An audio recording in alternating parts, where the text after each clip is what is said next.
O presidente Luiz Inácio Lula da Silva passou vergonha hoje em um discurso ao tentar contar uma mentira sem ter combinado antes com os seus colegas. E eu já vou falar sobre esse e outros momentos do discurso dele. Mas antes eu preciso trazer aqui um outro assunto que também diz respeito ao governo. Olha só, quando eu digo que o presidente Lula não tem o menor respeito pelo suado dinheiro do cidadão brasileiro, definitivamente eu não estou falando da boca para fora. E essa sequência de 3 matérias que eu vou mostrar a partir de agora é mais uma comprovação inegável de que isso é verdade.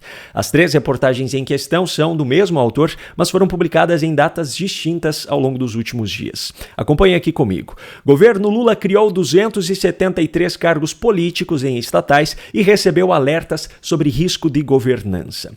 Em seu texto, a matéria aponta que desde janeiro de 2023, quando Lula assumiu seu atual mandato, as estatais brasileiras coincidentemente criaram 273 novos cargos que são preenchidos por indicação política, de acordo com o levantamento feito pelo Estadão.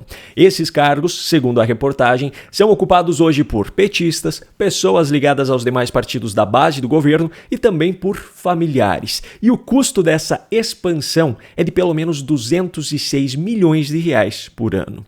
E aqui eu faço questão de enfatizar o seguinte: não se trata apenas de acomodação de aliados em cargos em estatais. O caso aqui é de criação de novos cargos para acomodar ainda mais aliados do que os que já foram acomodados nos cargos existentes até então. A matéria também aponta que o Ministério da Gestão e Inovação emitiu algumas notas técnicas que consentiram essa expansão, mas apontaram riscos de governança, como o descumprimento de decisões judiciais e regras salariais descoladas das práticas de mercado. Mesmo assim, o governo criou esses novos postos. E esse mesmo texto ainda traz mais um ponto muito relevante. Além desses cargos comissionados, ainda houve a criação de 105 novos cargos de confiança, que são ocupados por pessoas escolhidas pelos diretores das empresas, e esses diretores, por sua vez, foram indicados pelo governo Lula. A outra matéria diz o seguinte: Lula turbina salários de 323 aliados com cargos em conselhos. Nesse caso aqui, estamos falando de funções que envolvem, na maioria das vezes, apenas participação em reuniões que são realizadas periodicamente. Segundo o texto, a soma dos salários com seus adicionais chega a ultrapassar os 80 mil reais por mês em alguns casos. Esses cargos são ocupados hoje por ministros do governo, secretários executivos de ministérios do governo, chefes de gabinete, assessores do governo, dirigentes do PT, entre outros. E a terceira matéria diz o seguinte: governo Lula usa cargos em conselhos para agradar Mota, Alcolumbre e partidos aliados. Isso aqui não é novidade nenhuma e apenas reforça a estratégia já descrita nas matérias anteriores. Só que nesse caso específico se trata de acomodação de pessoas estratégicas para garantir votos dentro do Congresso Nacional e também para garantir um certo controle sobre aquilo que será pautado em suas casas ou até mesmo garantir que nenhum processo de impeachment tenha andamento.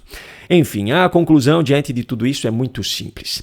Enquanto tenta vender a narrativa em seus discursos de que luta contra a desigualdade social, contra a pobreza, contra a fome, Lula, na verdade, utiliza de seu poder como presidente da República para beneficiar diretamente seus velhos companheiros políticos, familiares, aliados, entre outros. Enquanto vende a narrativa de que é contra o acúmulo de riqueza nas mãos de poucas pessoas, na prática ele usa o suado dinheiro do povo brasileiro para pagar salários exorbitantes para as mesmas pessoas que compõem a sua própria bolha. E o maior problema é que essas 3 matérias que eu mostrei representam apenas uma pontinha de um imenso iceberg de desperdício e desrespeito com o dinheiro público. Agora eu pergunto, dá para acreditar em uma palavra que sai da boca desse senhor? Pois é, por falar na impossibilidade de acreditar naquilo que é dito por Lula, no início da tarde de hoje, ele discursou em um evento em Brasília. Primeiro de tudo, é preciso falar sobre o que estava sendo feito nesse evento. A cerimônia em questão era para o anúncio dos novos percentuais de mistura na gasolina e no diesel. E aqui entra um ponto muito importante que precisa ser esclarecido desde já, porque muito em breve isso será utilizado pelo próprio Lula para a criação de mais uma narrativa. A nova gasolina que será comercializada nos postos de combustíveis no Brasil é a chamada E30. O próprio nome já faz referência à alteração na sua composição. O percentual de etanol misturado na gasolina foi aumentado agora para 30%. Isso faz com que a mistura fique mais fraca e também mais barata, o que muito provavelmente refletirá nos preços nos postos. Daqui a algum tempo, Lula estará fazendo propaganda para si mesmo, dizendo que reduziu o preço da gasolina. Quando esse dia chegar, eu espero que o povo brasileiro esteja ciente de que essa redução acontece pela diminuição da qualidade daquilo que é vendido, e não de uma redução de impostos ou de qualquer outra coisa. Bom, tendo ciência disso, agora vamos às falas de Lula. Inicialmente, eu separei aqui uma hipocrisia contida dentro da própria argumentação dele em mais um ataque ao presidente dos Estados Unidos. E nesse mundo conturbado, um mundo em que você tem presidente de uma nação do tamanho dos Estados Unidos, que deveria primar pelo discurso, deveria pensar o que falar, deveria ser menos internet e ser mais chefe de Estado, deveria pensar mais em livre comércio, deveria pensar mais no multilateralismo, deveria pensar muito mais na paz. O que a gente vê todo santo dia na imprensa? A necessidade de uma desgraçada de uma manchete. Nós já tivemos presidente assim, e vocês sabem que já tivemos assim. Ou seja, o que menos interessa é a verdade. O que menos interessa é o interesse do país. O que mais interessa são interesses escusos, pequenos. Pois é, Lula está aí criticando os outros por um suposto desinteresse em relação aos interesses do país, mas na prática é ele quem está deixando de lado os interesses do nosso país para mais uma vez ficar apenas falando mal dos outros. E no caso de hoje, Donald Trump esteve longe de ser o único alvo dos ataques de Lula. Indiretamente, mais uma vez ele ficou falando de Bolsonaro, utilizando-se mais uma vez do argumento da redução no número de ministérios.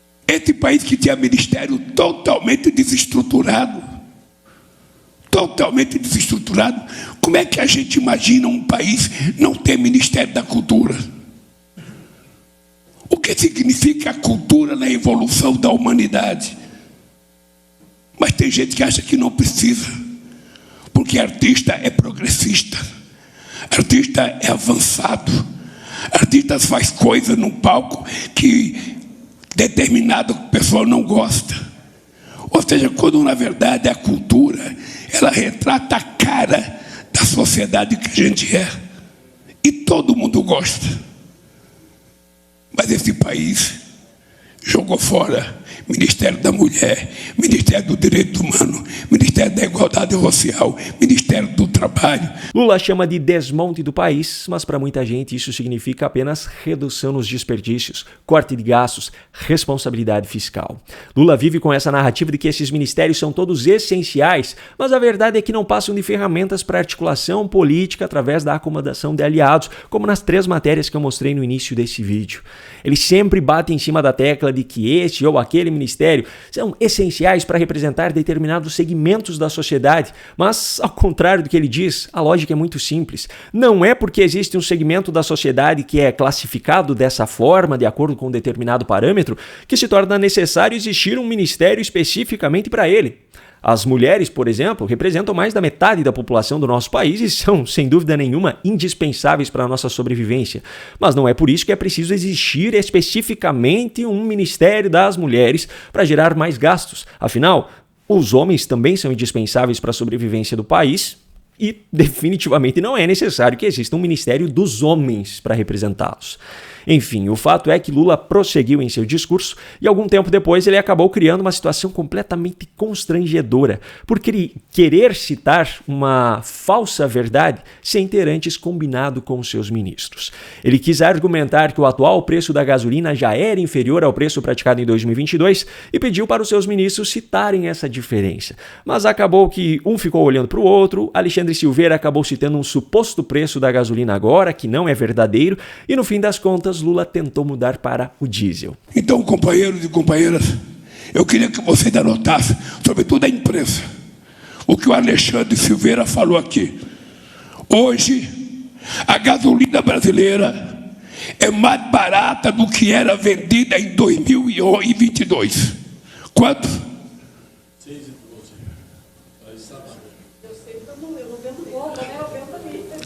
O óleo diesel hoje é mais barato do que há 3 anos atrás. A fala de Lula não chega a ser totalmente mentirosa, mas é aquele tipo de verdade muito seletiva, pois para chegar a ela é preciso omitir a maior parte da história. Vamos analisar aqui. O preço médio da gasolina hoje no Brasil, segundo dados da própria Petrobras, coletados entre os dias 15 e 21 desse mês, é de R$ 6,23. Esse número pode ser facilmente consultado por você na sua casa e a Petrobras atualiza semanalmente. Agora, qual era o preço médio em 2022? É aqui que está o ponto-chave dessa história. Esse valor médio oscila muito ao longo do ano. Esse gráfico do Poder 360 mostra a evolução ao longo dos meses de 2022. Em janeiro, o preço médio estava na faixa de R$ 6,60, chegou a bater R$ 7,39, houve redução nos impostos no meio do ano e em dezembro ele era de R$ 4,96. Na época, isso foi considerado, inclusive, como uma medida eleitoreira do governo Bolsonaro. Eu quero ver se agora essa mudança na composição da gasolina para reduzir os preços também será considerada dessa forma. Enfim, o fato é que Lula omitiu completamente essas variações nos preços ao longo do ano e se baseou apenas no pico para fazer a sua comparação imprecisa e muito conveniente. Sem falar, é claro, na sua total omissão em relação aos impactos da pandemia nesses preços. Mas isso Lula nunca considera. Mas eu ainda separei aqui uma cereja do bolo, que na minha visão foi a fala mais hipócrita dele em todo esse discurso. Veja só.